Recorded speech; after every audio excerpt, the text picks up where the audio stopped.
Welcome to our video journey where we explore the fascinating world of pronunciation, unraveling the mysteries behind each word and its usage. In this video, the word is action group. Action group. Action group.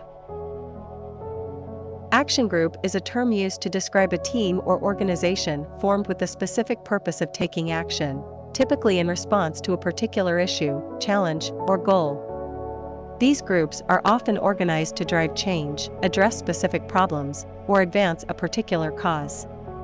Here are some examples. Example number 1, the Environmental Action Group organized a tree planting event in the local park. Why action group is used in example number 1. The term is used to describe a group of individuals united by a common goal, which, in this case, is environmental conservation. Example number 2, the Student Action Group led protests to advocate for better campus facilities. Why action group is used in example number 2. It highlights the role of a student-led collective in advocating for improvements in campus infrastructure. Stay tuned for more linguistic wonders and join us in unlocking the magic of language. Thanks for watching, and until next time, keep speaking, writing, and embracing the beauty of words.